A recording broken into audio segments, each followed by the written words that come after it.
one doesn't have to go all the way down to like the darkest parts of 8chan to get into a space where people are willing and eager to commit these acts of violence. Like that's right there out in the open.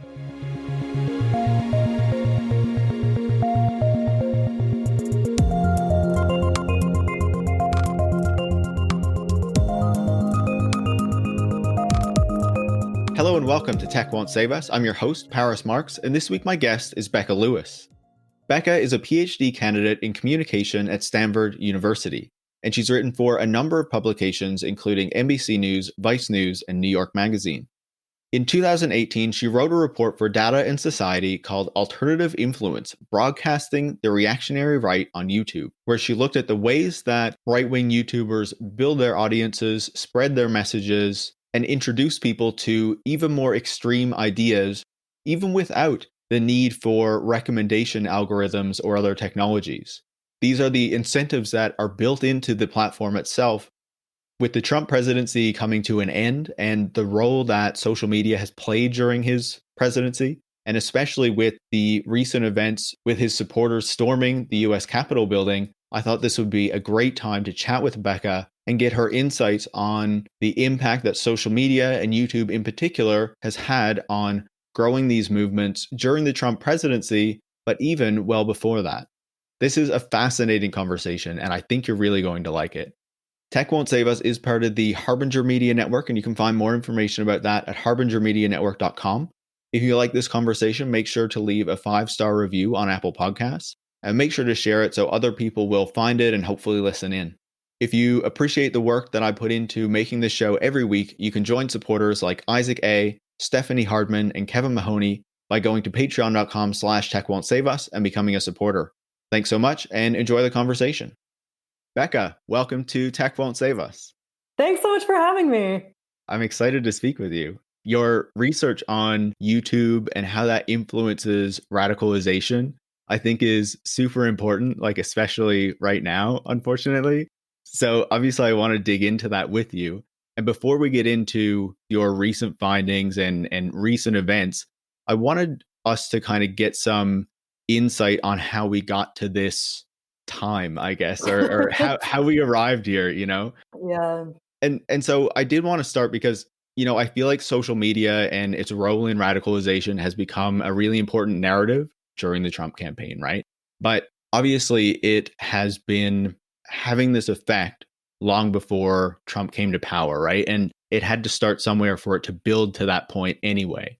So when you look back before, say, 2016, 2015, what do we see happening on YouTube and other social media platforms, if you're aware of that, that kind of builds up to this point where we have a Trump figure benefiting from this radicalization that has occurred over the past number of years through YouTube and these platforms? It's such a good question. And I think for an academic who loves to talk about history stuff, that I could go back way before the start of the internet even, but I'll try to limit myself.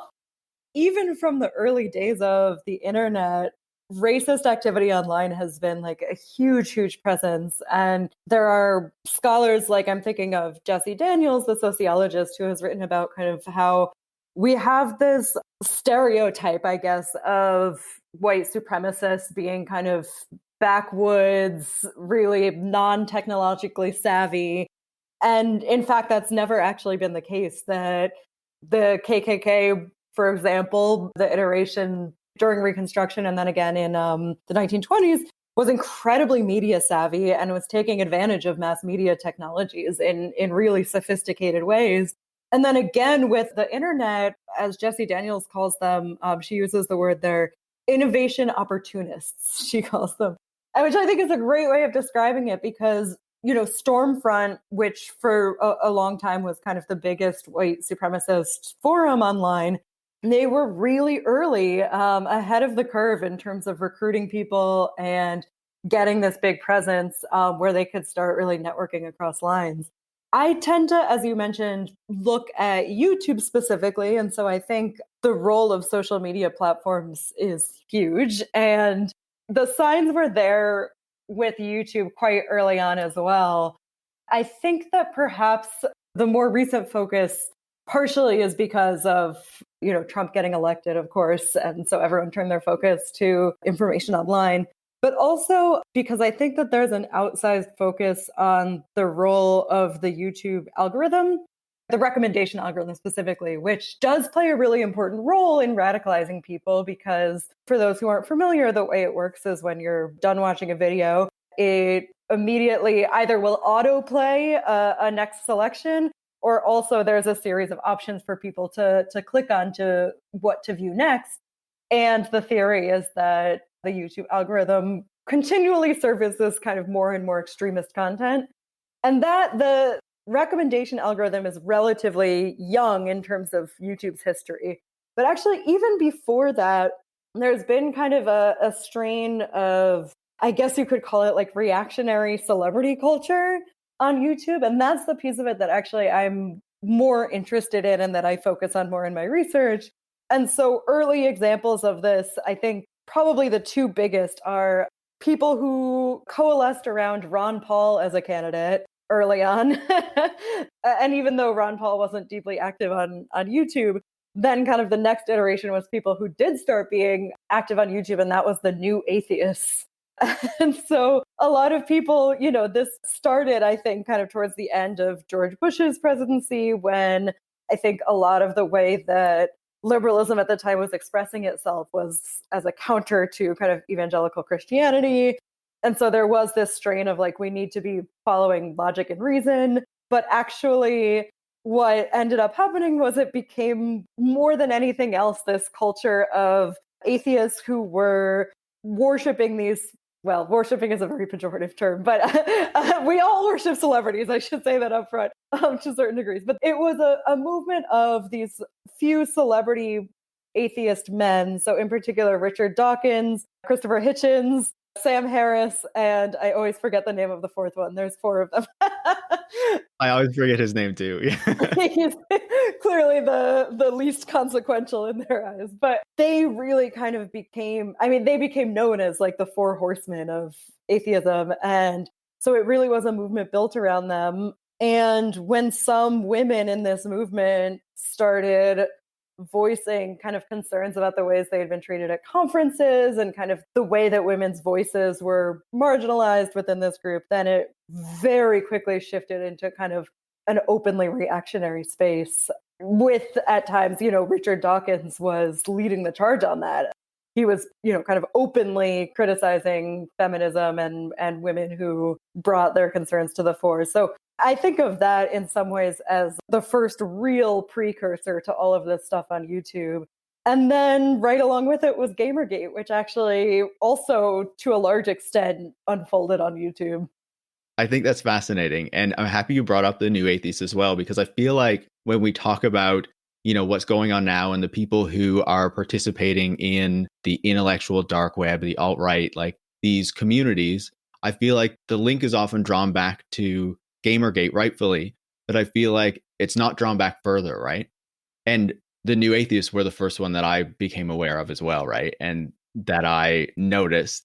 And, when I was reading through your research, what you were describing were things that I remembered seeing all the way back then, right? With the reaction videos and the way that people were taking advantage of the things that Sam Harris and Richard Dawkins were saying in particular, to then kind of build on it, pull in larger communities around those kind of ideas or thoughts or whatever, and become YouTube like mini celebrities or whatever, by kind of echoing the same sorts of things that they were saying and collaborating with others. And this whole kind of community formed around these really reactionary kind of atheist views that were kind of focused on like Islamophobia, and were often very supportive of like the US State Department and the Iraq War and things like that, that a more progressive atheism would be against or something, right? And so I think one of the interesting kind of points that I see that kind of links them together is, in your report, you talked about how Dave Rubin's kind of like enlightening moment, or at least as he describes it, was seeing Sam Harris go back and forth with Ben Affleck on Bill Maher, right? About this topic of Islam and Islamophobia and things like that. But then there are so many people who come from New Atheism that then show up in the intellectual dark web. Sam Harris, Richard Dawkins, Ian Hercieli, all of these people, right? So I wonder what you make of those kind of links going all that way back, and I guess these similar ways of building community that existed then that still are really important to what drives YouTube and these really far-right communities now, and how that has helped them grow and kind of increase their influence over time. Yeah, I'm glad you mentioned the connections to the intellectual dark web, because I think perhaps more than anything else, the direct link is there. I mean, the intellectual dark web is a direct ancestor, if you will, of the new atheist movement with, many of the same people involved. And, for anyone who hasn't heard of the intellectual dark web, because I know that can be a bit hit or miss, it's kind of this hodgepodge of media personalities and academics and ex-academics. And their big claim is that they come from across the ideological spectrum, but that they're all very upset with how closed off our conversation has become because of a certain strain of progressive leftist who will shut down conversation by calling things racist or sexist. And Dave Rubin, who's a talk show host on YouTube, it is interesting watching his early content. So he had worked at the Young Turks and then struck out on his own. And that's exactly right. He's really good at self-mythologizing. And he used this as kind of an origin story. He talked about this time that Sam Harris, the venerable atheist, was on Bill Maher's show, and so was the actor Ben Affleck. And Sam Harris said, we need to be able to criticize Islam in a free society. And Ben Affleck said that that was racist and bigoted for him to say that. And Dave cites this as an incident where, someone shut down speech, and actually that the tenets of a liberal society are that we should be having these conversations, and then basically use that as a justification for, the first several months of his show. He had on guests that essentially were just criticizing Islam. And it went from, people who were identified as like ex-Muslims all the way to people like Tommy Robinson, who is kind of a well-known extremist in England who's been to jail and, has been affiliated with various like far-right movements there. And, all kind of under this guise of, we're just having kind of these open conversations. So anyways, that's all a way of saying that, yes, there are direct lines. But there's also more, which I think you're also getting at. There's lines to be drawn or similarities in terms of like the way that the phenomena unfolded. And so there's two aspects that I really focus on in terms of like YouTube politics. One is this power of YouTube celebrities, and, academics like to use the term micro celebrities, sometimes influencers. YouTubers themselves often call themselves creators. So there's any number of words you could use to describe it, but essentially the phenomenon is that, you build up kind of a niche audience on YouTube. And I mean, sometimes niche, sometimes quite large. A lot of the people that I've looked at had anywhere from hundreds of thousands of viewers at a time to millions of viewers at a time. But because it's on YouTube, there's an intimacy there that isn't there kind of on cable news, for example, or in the byline of a New York Times article. And so people talk directly to their audiences. They foster a sense of connection with them. And the audiences do legitimately have a way to speak back in the comments. And so they feel that they're being heard. And for a long time, starting as early as the new atheists, I think that there's been this sense that people are coalescing around a shared set of ideas when actually what's happening is they're coalescing around a shared set of celebrities. Not to say that the celebrities don't have ideas, but there's a lot more meta conversation about ideas than there are actual ideas. And, if you look up scholarly writing that addresses new atheism, basically they say there's no actually new like intellectual concepts that have been introduced. Like it's really just a popularized version of atheism, which is fine, but there's a tension there. So the celebrity piece is the first piece, and then social networking is the other one.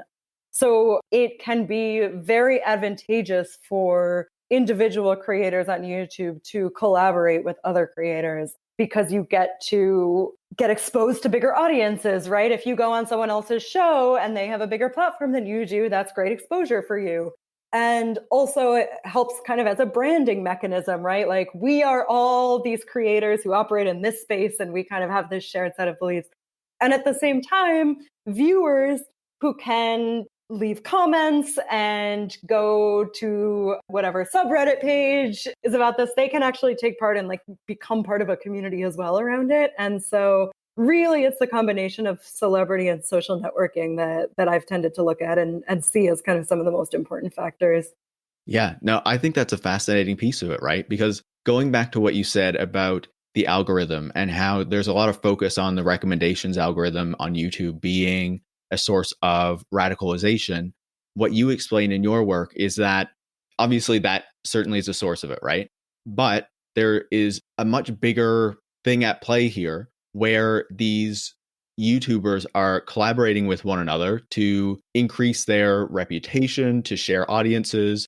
There are all these things built into the platform to incentivize this behavior.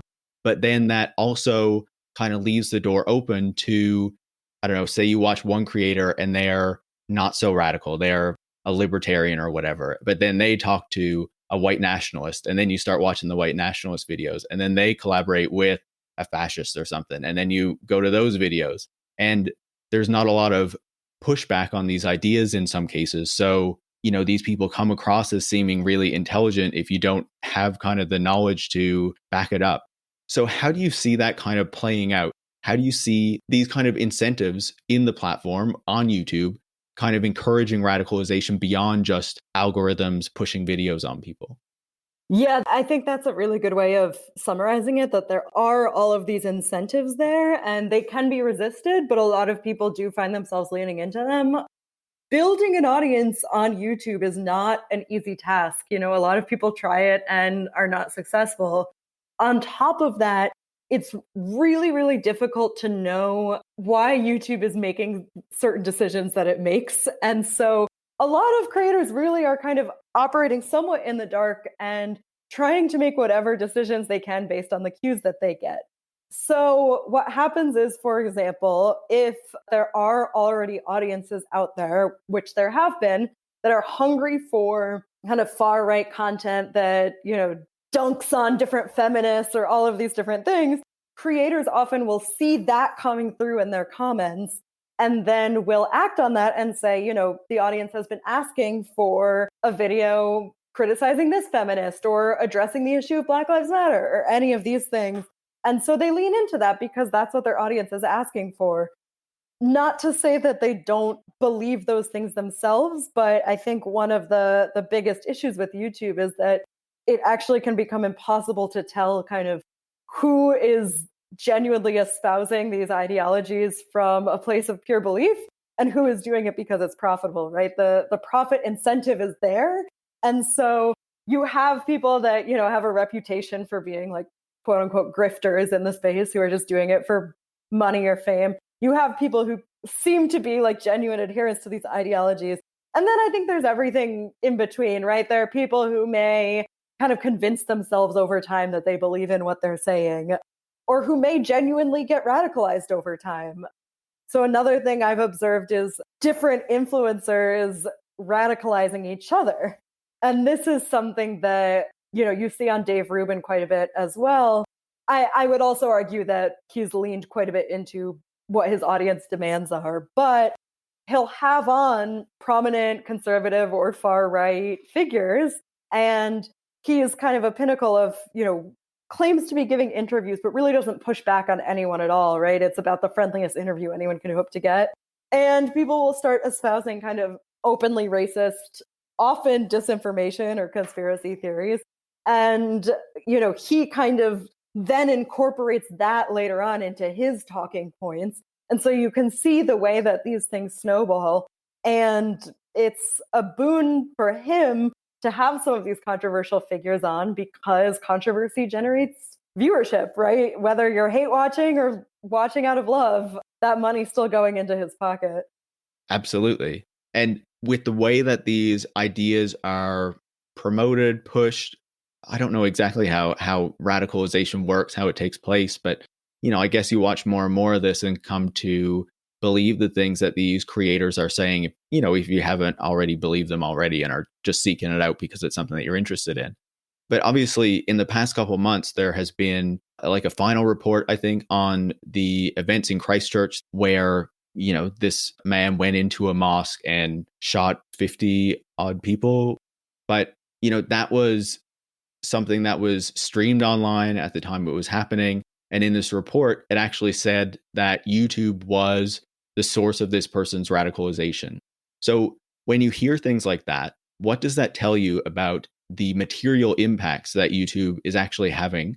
And is YouTube doing anything to address these really systemic problems from its platform? Such a great question. Yeah, that was so infuriating and heartbreaking to see that report, because not only have kind of researchers in this space been talking about the threats posed by YouTube in terms of Islamophobia and bigotry, but even more importantly, Muslim communities have been talking about this forever and have not been taken seriously or listened to. I think that his radicalization showed a couple of things. We don't have the full data on like every single video he watched, but what that report did publish was that he actually contributed money. He sent donations to multiple outlets and people that are YouTubers who I've looked at and who are well known within that far right space.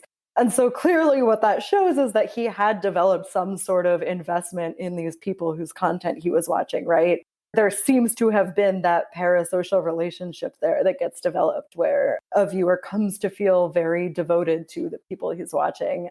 In particular, a couple of the figures are like infamous at this point for being kind of radicalization vectors. So Stefan Molyneux is one of the main ones who YouTube has taken off of its platform at this point. But he, for the longest time, was incredibly strategic about presenting racist views only through the lens of what's known as scientific racism, presenting racist ideas as if they are scientific fact. And based on his presentation, was able to get him to stick around for many, many years on YouTube.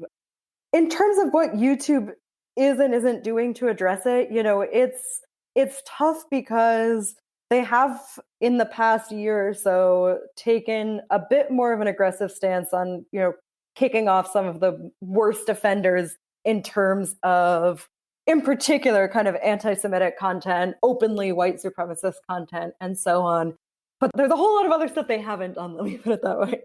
And one thing they haven't done actually is they really haven't grappled with the Islamophobia on the platform. And I think part of the reason behind that is because Islamophobia is so normalized in our political culture right now that a lot of quote unquote mainstream YouTube creators who have mainstream, again, quote unquote, legitimacy are promoting Islamophobia. So I'm thinking of people like Ben Shapiro and Steven Crowder and Dennis Prager of Prager University. These are people that get millions and millions of views on YouTube and who often have like cozy relationships with Republican lawmakers and stuff. These are not kind of people on the fringes of YouTube. And I think that YouTube is too scared to, or, has no incentive to grapple with that issue, right? Because they are terrified of seeming political. And to grapple with an account like Ben Shapiro's is to appear as if you're being more political than just to leave him alone, which is very silly. But, inaction strikes people as less political than action. So I think that that's one element of it. But then on top of that, I think that, deplatforming or taking down certain creators, it's very good and effective for certain very specific things, but it also doesn't get at other issues. So like there are so few cases actually, first of all, where someone has been banned completely across all networks that, it's really difficult to track. But someone like Alex Jones has been banned now from basically all of the mainstream social media platforms. And what has come out is that it has significantly cut his viewership. He made a big stink at the time of, oh, this is only going to make me stronger and more powerful than you can possibly imagine. And that's not what happened, right? So deplatforming can be an effective way of cutting down the influence of individual extremists. But what it doesn't do is get at those kind of baked in incentives, right? So it can very quickly become a bit of a game of whack-a-mole in terms of, okay, we'll ban these few channels, and then other channels become more popular in their place, espousing similar ideas, and then they ban those, and so on and so forth. As long as people kind of still have that incentive there, and frankly, as long as kind of we're continuing to live through this political moment dominated by some of these ideas, it's going to continue to be a problem.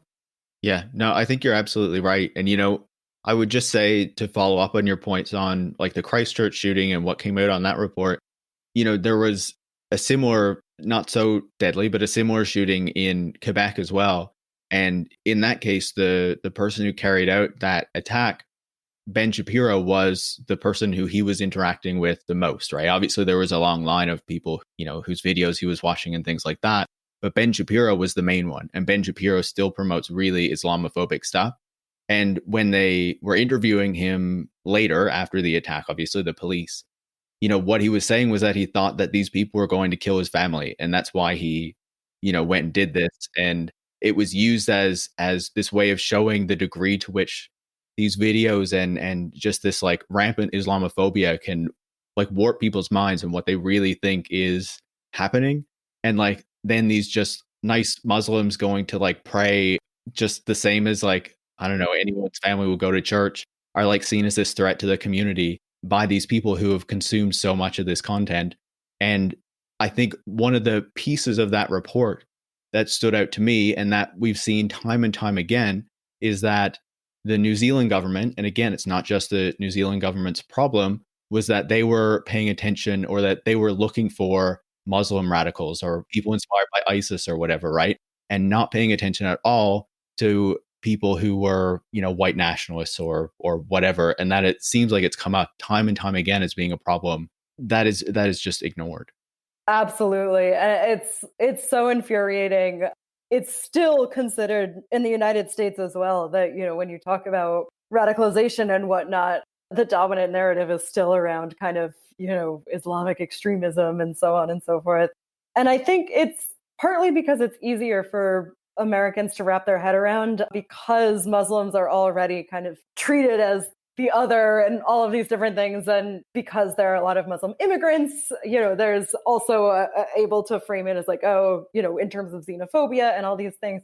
When you start looking at the huge number of people getting radicalized into things like QAnon and whatnot, it's much tougher, first of all, because it's predominantly white men who do have the privilege of being white men and being treated seriously. Also, because so much of it is happening within the confines of kind of mainstream politics, right? So I think I struggle with this a lot, and I know a lot of other researchers in the space struggle with this, that, we talk about radicalization, and I think it is important to talk about it, but it's tricky to talk about it in a way that doesn't start making it seem like people are moving towards the fringes of society, right? That actually, like, a lot of what's happening is simultaneously these ideas are getting more and more mainstream, or they've been latent and now it's becoming, more and more openly stated and all these things. So to your point about, the shooter who was watching Ben Shapiro, I think that's a perfect example, right? That one doesn't have to go all the way down to like, the darkest parts of 8chan or whatever to get into a space where, people are willing and eager to commit these acts of violence. Like that's right there out in the open. And it's on a lot of cable news too, right? Tucker Carlson in particular is someone who a lot of the YouTube creators I look at, they're huge fans of his, and they try specifically to kind of feed ideas to him for coverage. They'll sometimes tag him in their YouTube videos and so on. Who knows whether he's actually, getting talking points directly from them or from elsewhere, but a lot of the talking points are exactly the same. And he has an even bigger audience than a lot of these YouTubers. And again, kind of that seeming credibility that comes with having kind of a primetime cable news slot. Not to mention, of course, all of the people that have been elected to Congress who kind of either flirt with some of this stuff or have outright embraced, QAnon and some other conspiracy theories. No, absolutely. And I think that sets us up really well to discuss the events of, I don't know, a week or two ago, where this group of QAnon Trump supporters stormed the Capitol building in the United States. And I think one of the really notable aspects of that is how many were streaming live or taking photos to post on social media, and how this was really an event. Like, obviously they were storming a seat of power, but for a lot of these people, it seemed like an important piece of that was to use it in some way to kind of bolster their online presence. And obviously that was not all of it. There were people who were there who did want to attack congresspeople or senators, potentially kill them. I'm not putting that to the side, but there were also a lot of people who seemed motivated by online communities or growing their followings or their legitimacy or whatever, right? So, that's a general observation, but I wonder, when you observed what happened there, what you were thinking about and what stood out to you about, that whole event, I guess. Yeah, I mean, I agree completely with your point that it was in many ways, like, first and foremost, a media spectacle. And, when you think about it, why wouldn't it be? Because that is the way that Trump himself exerts his power and influence, is through the use of media spectacle. And that, in fact, can be incredibly powerful in and of itself. So I think that, as you said, like, not to take away from the immediate threats of danger that could have taken place and that did to a certain extent take place, but also I think that, there are some people that I've heard talking about this as like a bungled attempt, and, that actually they didn't know what to do with themselves when they went in. I think there's certainly validity to that, but I also would say that I think that we shouldn't minimize the role that media spectacle plays in all of this, right? That now it has become the complete focus of conversation for everyone. It has, for certain people, it has kind of increased their fame. But even more than that, I think it has put these images into our minds that show them kind of, literally like desecrating what is supposed to be considered this, symbolic place. And even though that's kind of like a soft power to be exerted, what Trump has shown is that actually it's possible to build kind of very real and concrete power through that. And so I think, like, to me, it's part of a continuation of a trend of media spectacles that, like, potentially will continue. And we have no reason to think that sort of phenomenon would stop. Absolutely. I think another thing that stood out to me was, just as we were just saying about, the way in which many governments pay attention to or seek out the kind of radical Islamic terrorists and ignore white supremacy, fascism, things like that are very real and in our midst. And, in the United States, reports have shown that many more people have died of white nationalists and far right terrorists than, Islamic radicals or whatever. But it also kind of really backed up that point, right? Because law enforcement, the day of and the days after, said that they knew nothing about this.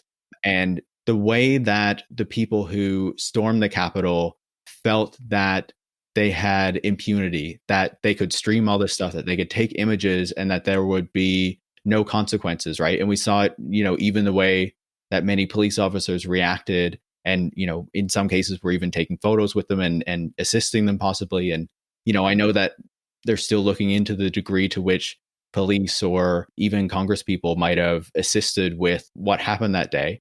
But I wonder if that's another aspect of this as well. In the way that they were able to show that off, it kind of shows their power in a way, because they could do this and at least immediately not face consequences. Some of them are getting arrested now. But that does seem to be, even though they didn't, take over the government, that does still seem to be a way to show power and force.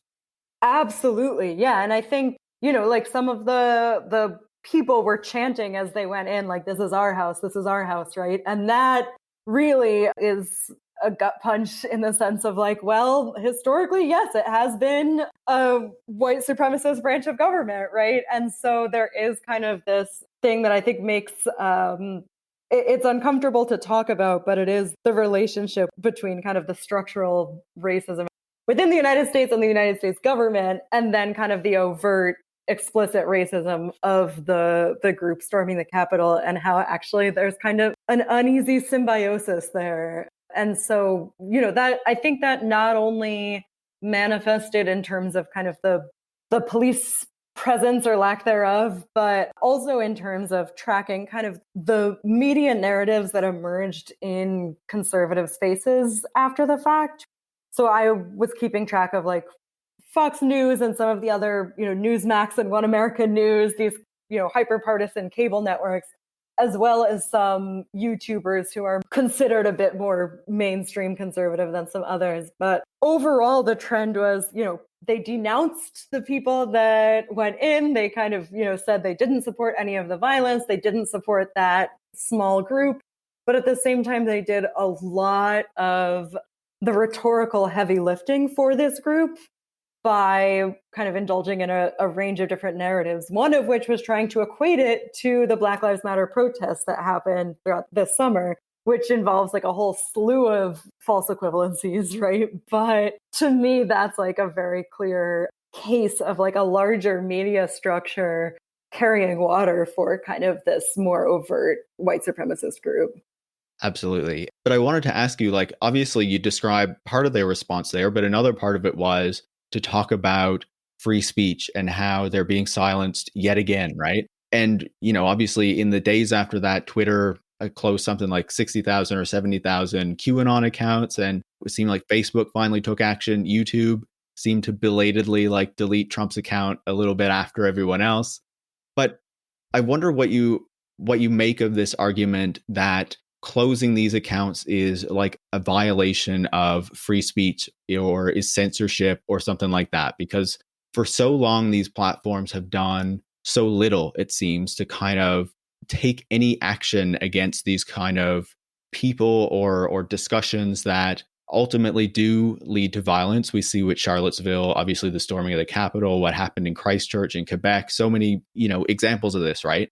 So I guess, what do you make of that argument that closing these accounts is some kind of violation or censorship or something like that? Do you think that's a legitimate argument? Yes and no. A lot of my thinking on this is basically deferring to scholars who focus specifically on platform governance. So in particular, I'm thinking of like Robin Kaplan at Data and Society and Charlton Gillespie at Microsoft Research and a few others. But what they talk about is kind of the way that social media platforms are and always have been media companies. And so when you think about it through that lens, it's less about a form of censorship and more about an editorial decision, right? So not every network news outlet is required to put Trump on camera whenever he feels like saying something, right? Often they do if there's, going to be a presidential statement, but they also have the option not to do that. That's what Twitter is, and Facebook and some of the others are exerting their right to as well. We don't think about them as media companies as much because they've spent a really long time telling us that they're not media companies, that they're something completely different. And I think that society and, all of us to a certain extent kind of drank that Kool-Aid for a while. And we're hoping that it would play out to be kind of this more democratic thing where platforms aren't kind of holding this power. But I think that dream is fairly gone.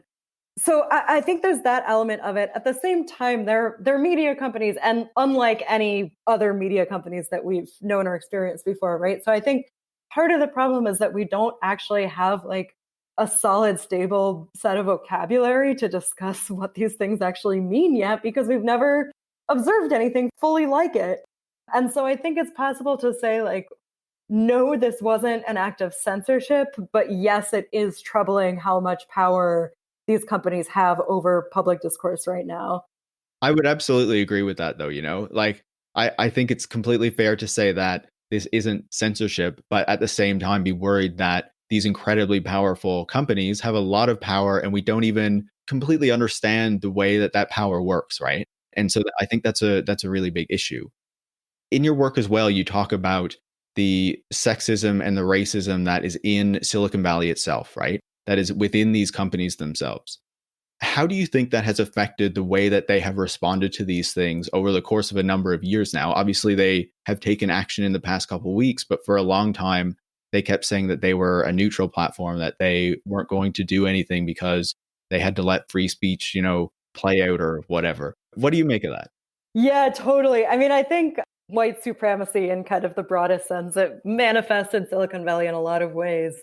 One of the main kind of most baked in, naturalized ways is the kind of deeply libertarian approach that went into building both the internet more broadly and social media platforms explicitly. So there are a lot of different ways to think about free speech, and I'm no free speech scholar, so I I won't claim expertise. But my understanding is that the libertarian view of free speech is the one that says there should be absolutely no constraints on what any individual says, right? Whereas there are other approaches that focus on, okay, how can we actually foster the most healthy conversation, the most speech for most in the group, right? Silicon Valley historically chose the first option. And what that doesn't account for is all of the voices of marginalized people who kind of automatically get silenced through bullying or harassment or all of these different things. So I think you have that element of it, that going into this, there were actually like deeply held libertarian beliefs that shaped the way that these companies approach these issues. Of course, conveniently, those libertarian beliefs like dovetail with their business interests quite nicely because, first of all, it can help keep government off their backs, and they've had a very cushy setup legally for a while now. Also, it means that they don't have to invest as much in expensive content moderation systems and all of that. So there's that kind of baked in piece. And the reason I put that under the umbrella of white supremacy is because what we found is that in those systems, often what ends up happening is the voices of the people who are already powerful offline are the ones that get kind of amplified and reproduced online, with some notable exceptions, of course, but that has been an ongoing trend. Then on top of that, you have individuals within Silicon Valley who somewhat adhere to these ideas and believe in a lot of the same ideas that are being espoused on the platforms. And so it permeates the culture in a lot of ways. And I do think that makes it kind of an especially big challenge, not only those individuals, but also just kind of like the lack of, I hate the word diversity because I know it does flatten a lot of stuff, but the lack of diverse workforce and the lack of ability for a widespread workers movement to be built. And actually, one kind of exciting development is starting to see that shift a little bit. So in fact, when people talk about someone like Jack Dorsey having the ability to remove Trump, at his own whim, yes, that's true to a certain extent, but also it erases the fact that when he did remove Trump, it was after a huge amount of Twitter employees signed a letter kind of demanding that he be taken down. And so I think all of those factors play a role as well. As you say, I think we can't forget the history, right? And the kind of logics that were built into these infrastructures, both digital and physical, from the very beginning, because those things do kind of inform what comes out of it.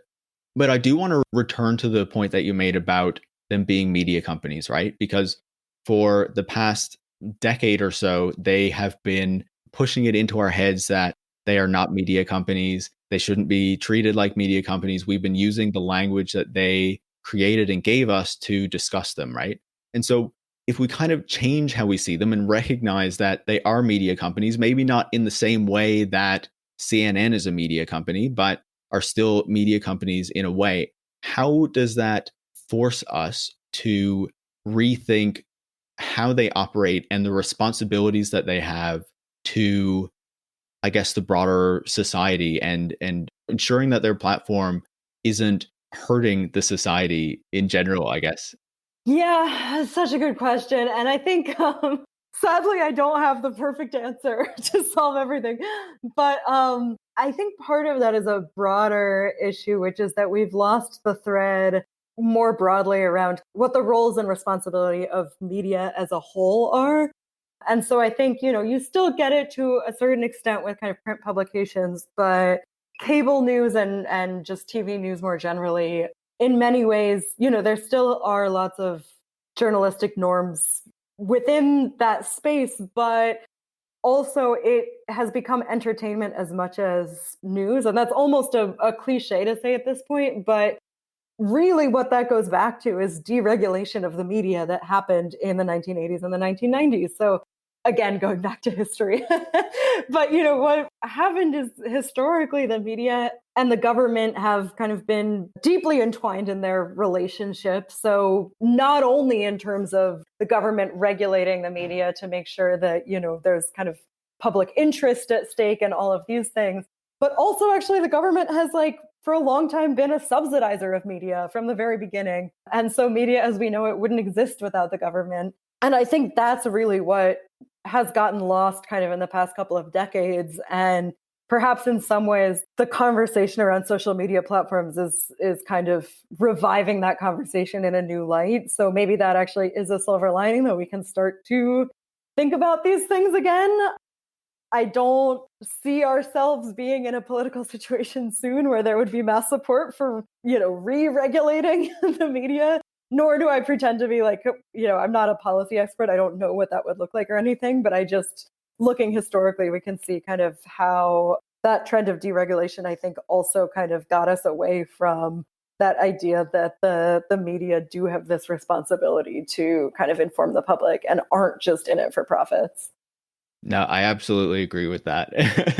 And I've looked at deregulation in a slightly different way, focusing less on news and more on film, television, what's happening there or what has happened there. And so I completely agree with you. And to end, I think I'd like to get your perspective on what you think happens next, where you think we go from here, because we've talked about the history and how we kind of arrived at this place. We talked about how these companies have been reluctant to do anything about these platforms. And now in the past few weeks, they seem to be ready to take some action, maybe inspired by the fact that the Democrats are about to retake power and they need to do something if they want to try to avoid regulation. But then, even when we discuss action being taken on these major social media platforms, Facebook, YouTube, Twitter, things like that, your research shows us that it's not just about algorithms. We can't just say it's the algorithm that is radicalizing people, that the issue is much deeper than that. But at the same time, turning those things off just isn't going to end radicalization, because when people leave these platforms, they go to WhatsApp or Telegram or these places that, do not have the algorithmic amplification, but also aren't so easy to track and to see the way that these things are spreading, right? So, I know that's a lot of pieces, but I wonder if, there are any aspects of it that you think are going to be important moving forward or that you'll be watching. I will try to shy away from making any actual predictions because I'm very bad at that. But I do think that there are a couple of trends that I'll point to. One, absolutely, is I think that it will be interesting to see the shift that will happen now that Democrats will be in power. And I actually think that the Trump ban also was as much a signal towards that as towards anything else. Of course, the storming of the Capitol and Trump's role in that was worse than anything that had come before in terms of, his abuse of the platform. But also they had kind of 4 years to make this choice, or even longer than that during his campaign, and did it kind of a couple of weeks before he'll presumably be out of power. So anyways, I think that it at least raises an interesting question. So, it will be interesting to see the extent to which tech platforms do or do not kind of shift the way they approach these things to fit better into a democratic model of how Democrats think these platforms should run. I also think that kind of the MAGA movement is not going away anytime soon. And in fact, part of what we've seen pretty clearly throughout the past couple of months is even when Trump remains silent, which he has done more in these past couple of months than he has previously, he'll dip in and out. But the movement doesn't always need him there to survive. In a lot of ways, it's built around him, but it also transcends him. Deplatforming or making these kind of, surface level changes on the platforms, that doesn't help de-radicalize. It doesn't help kind of change people's viewpoints about larger institutions. And so I guess my main thing is that I still think it's worth kind of studying and keeping our eye on that space, unfortunately, and recognizing that, it may be the end for Trump, but it's not the end for kind of this movement. Although hopefully we can move towards a better future eventually. It's not going to be kind of, flipping a switch and suddenly all the problems are gone. Yeah, I completely agree. But I still think, it's important to have these insights to know what to be able to pay attention to and to be able to dig in and try to identify the issues so then we can address them to try to build something better, right? Absolutely. Becca, I really appreciate you taking the time to chat, to discuss your research, and to give your insights on everything that's been going on. Thanks so much for taking the time. Thank you so much. This was great. Appreciate it. Becca Lewis is a PhD candidate in communication at Stanford University, and you can find links to her report, Alternative Influence, Broadcasting the Reactionary Right on YouTube, and some of her recent articles in the show notes. You can also follow her on Twitter at @BeccaLou. You can follow me at @ParisMarks, and you can follow the show at @TechWon'tSaveUs. Tech Won't Save Us is part of the Harbinger Media Network, a group of left-wing podcasts that are made in Canada, and you can find more information about that at harbingermedianetwork.com. And if you want to support the work that I put into making this show every week, you can go to patreon.com/techwon'tsaveus and become a supporter. Thanks for listening.